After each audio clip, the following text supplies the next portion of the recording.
खबरों का lunch box. नमस्कार, आदाब, सत श्री अकाल। रेडियो मनी 9 पर आपका बहुत बहुत स्वागत है। मैं हूं आपके साथ अभिषेक गुप्ता और आप सुन रहे हैं खबरों का लंच बॉक्स। किस कंपनी ने की एक दशक की सबसे बड़ी छटनी? नेस्ले के बाद किस ब्रांड पर उठे सवाल? लोन की ब्याज दरों को लेकर क्या आई रिपोर्ट? बताएंगे आपको। और इसके अलावा भी होंगी बिजनेस और पर्सनल फाइनेंस से जुड़ी कई और बड़ी खबरें। तो चलिए फटाफट खोलते हैं खबरों का लंच बॉक्स। तो लंच बॉक्स के पहले डब्बे में छटनी से जुड़ी खबर है। दुनिया भर की नामी गिलामी कंपनियों में छटनी की लहर थमने का नाम नहीं ले रही है। अमेरिका में कई दिग्गज कंपनियों के इस साल की जा चुकी छटनी के बाद अब जापान में भी कर्मचारियों पर असर पड़ने वाला है। छटनी करने वाली कंपनियों की लिस्ट में अब नया नाम जुड़ा है, जापानी कंपनी तोशिबा का। निकी एशिया की एक रिपोर्ट के अनुसार तोशिबा लगभग 5,000 कर्मचारियों को नौकरी से बाहर करने वाली है। रिपोर्ट में बताया गया है कि कंपनी की छटनी की इस योजना का असर घरेलू बाजार यानी जापान के कर्मचारियों पर होने वाला है। कंपनी ने जितने कर्मचारियों की छटनी करने की योजना तैयार की है वो जापान में उसके टोटल वर्कफोर्स के करीब 7% के बराबर है। ये तोशिबा की लगभग एक दशक की सबसे बड़ी छटनी है। इससे पहले तोशिबा ने साल 2015 में हजारों कर्मचारियों की छटनी की थी, जब कंपनी में अकाउंटिंग की गड़बड़ियों का मामला सामने आया था।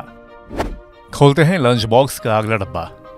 वित्त वर्ष 2024-25 के दौरान भारतीय रिजर्व बैंक की ओर से रेपो रेट में कटौती किए जाने की उम्मीद अब ना के बराबर है। मॉर्गन स्टैनली के अर्थशास्त्रियों ने अपने नोट में ये बात कही है। पहले इस बात की संभावना जताई जा रही थी कि खुदरा महंगाई दर के आरबीआई के टॉलरेंस बैंड 4% पार आने के बाद ब्याज दरों में कटौती की जा सकती है, पर मॉर्गन स्टैनली ने अपने नोट में कहा है कि ऐसी कोई उम्मीद नहीं है। मॉर्गन स्टैनली की अर्थशास्त्री उपासना चाचरा और बानी गंभीर ने एक नोट तैयार किया है। अपने नोट में लिखा है कि प्रोडक्टिविटी ग्रोथ में सुधार, इन्वेस्टमेंट रेट में बढ़ोतरी, महंगाई दर में 4% के ऊपर बने रहने के साथ टर्मिनल फेड फंड रेट के ज्यादा होने के चलते उच्च ब्याज दरों की दरकार नजर आ रही है। ऐसे में हमारा मानना है कि 2024-25 में आरबीआई अपनी पॉलिसी रेट्स में कोई बदलाव नहीं करेगा और आरबीआई का रेपो रेट 6.5% पर बरकरार रहेगा। अब देखते हैं कि लंच बॉक्स के अगले डब्बे में क्या है। नेस्ले के बाद अब एवरेस्ट के फिश करी मसाले पर सवाल खड़े होते दिख रहे हैं। सिंगापुर ने भारत के इंपोर्टेड उत्पाद एवरेस्ट फिश करी मसाला को बाजार से रिकॉल करने का ऐलान किया है। मसाले में पेस्टिसाइड एथिलीन ऑक्साइड की ज्यादा मात्रा का आरोप लगाते हुए इसे वापस लिया गया है। ये कदम हांगकांग में खाद्य सुरक्षा केंद्र की ओर से जारी एक अधिसूचना के बाद उठाया गया है। एथिलीन ऑक्साइड आमतौर पर पेस्टिसाइड के रूप में इस्तेमाल होता है। ये फूड प्रोडक्ट्स में इस्तेमाल के लिए सख्त रूप से वर्जित है। सिंगापुर फूड एजेंसी यानी कि एसएफए ने कहा है कि सिंगापुर के नियमों के तहत मसालों की शेल्फ लाइफ बनाने के लिए इसके इस्तेमाल की परमिशन है, पर एवरेस्ट फिश करी मसाला में इसकी ज्यादा मात्रा होने से कंज्यूमर्स के लिए पॉसिबल हेल्थ इश्यूज का खतरा पैदा हो सकता है। खोलते हैं लंच बॉक्स का अगला डब्बा। रियल एस्टेट कंपनी सीबीआरई ने भारत में बुजुर्ग की जनसंख्या को लेकर एक रिपोर्ट जारी की है, जिसमें कहा गया है कि 2025 तक दुनिया भर में बुजुर्गों की जितनी आबादी होगी उसमें 17% हिस्सेदारी भारतीय बुजुर्गों की होगी। रिपोर्ट में यह भी कहा गया है कि 2050 तक भारत में बुजुर्गों की आबादी मौजूदा स्तर से 254% बढ़ जाएगी और उनकी कुल जनसंख्या बढ़कर करीब 34 करोड़ होगी। सीबीआरई की ओर से इस रिपोर्ट को जारी करने का मकसद भारत में बुजुर्गों की देखभाल के कारोबार का आकलन करना है। सीबीआरई के चेयरमैन और सीईओ इंडिया अंशुमान मैगजीन ने इस रिपोर्ट में कहा है कि पिछले एक दशक में सीनियर लिविंग से जुड़े प्रोजेक्ट्स की डिमांड में जोरदार उछाल देखने को मिल रहा है, जो कि इसकी एक्सेप्टेंस को दर्शा रहा है। उन्होंने कहा कि डेवलपर्स भी सीनियर लिविंग सेगमेंट को लेकर काफी उत्साहित हैं, जो कि सीनियर सिटीजन्स के लिए खास केयर और लाइफस्टाइल ऑप्शंस की डिमांड को जाहिर करता है। अब लंच बॉक्स के अगले डब्बे में डीमैट अकाउंट से जुड़ी खबर है। मार्च 2024 तक देश भर में डीमैट अकाउंट्स की संख्या बढ़कर 15.138 करोड़ हो गई है। सीडीएसएल और एनएसडीएल के आंकड़ों के मुताबिक अकेले मार्च 2024 में 31.30 लाख नए डीमैट अकाउंट्स खोले गए हैं। फरवरी में आखिर में यह नंबर 14.825 करोड़ था। वित्त वर्ष 2023-24 की बात करें तो इस एक साल में टोटल 3.69 करोड़ नए अकाउंट्स खोले गए हैं। इस बढ़ोतरी के रेट को देखें तो पिछले वित्त वर्ष के हर महीने में करीब 30.70 लाख नए डीमैट अकाउंट्स ओपन हुए हैं। फाइनेंशियल ईयर 2022-23 के मुकाबले इसमें 32.25% की बढ़ोतरी हुई है। मार्च 2023 तक देश भर में 11.45 करोड़ डीमैट अकाउंट्स थे।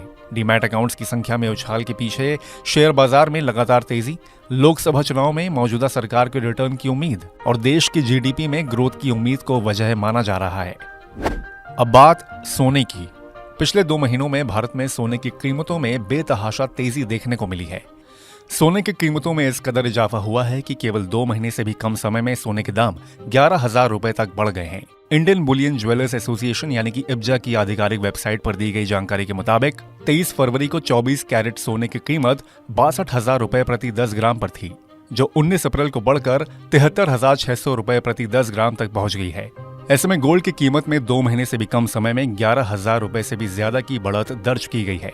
वहीं चांदी के दाम में भी पिछले 2 महीने में जबरदस्त बढ़ोतरी दर्ज की गई है। इब्जा के अनुसार 23 फरवरी को चांदी के दाम 69,653 रुपए प्रति किलोग्राम पर थे, जो 19 अप्रैल को बढ़कर 83,450 रुपए प्रति किलोग्राम तक पहुंच गए थे। मतलब 2 महीने से भी कम वक्त में 13,797 रुपए तक महंगी हो गई है चांदी। इसी के साथ हम लोग आ गए हैं लंच बॉक्स के आखिरी डब्बे में। महिंद्रा एंड महिंद्रा अपनी upcoming compact SUV Mahindra XUV 3XO को 29 अप्रैल को लॉन्च करने जा रही है। इसमें कनेक्टेड कार टेक्नोलॉजी और क्लाइमेट कंट्रोल जैसे फीचर्स शामिल हैं।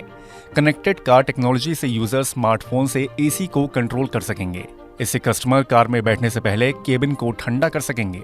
ये कार महिंद्रा एक्सयूवी 300 का फेसलिफ्ट है, जिसे अब एक्सयूवी 3XO नाम से पेश किया जाएगा। एक्सयूवी 3XO की एक्स शोरूम कीमत 9 लाख रुपए से शुरू हो सकती है। सेगमेंट में इसका मुकाबला Maruti Brezza, Hyundai Venue, Kia Sonet, Tata Nexon, Renault Kiger, Nissan Magnite, Maruti Fronx और टोयोटा अर्बन क्रूजर टैजर से रहेगा। तो इसी के साथ बंद करते हैं खबरों के लंच बॉक्स को। उम्मीद है कि इसमें पेश की गई खबरें आपको पसंद आई होंगी। अगर ऐसा है तो हमें कमेंट करके जरूर बताएं। बाकी बिजनेस, पर्सनल फाइनेंस और कॉर्पोरेट जगत से जुड़ी और खबरों के लिए सुनते रहिए रेडियो मनी 9 और डाउनलोड कर लीजिए हमारे मनी 9 ऐप को। हमेशा की तरह मैं हूं और हमेशा आपके साथ रहूंगा, अभिषेक गुप्ता। अभी लेता हूं विदा। धन्यवाद। खबरों का लंच बॉक्स।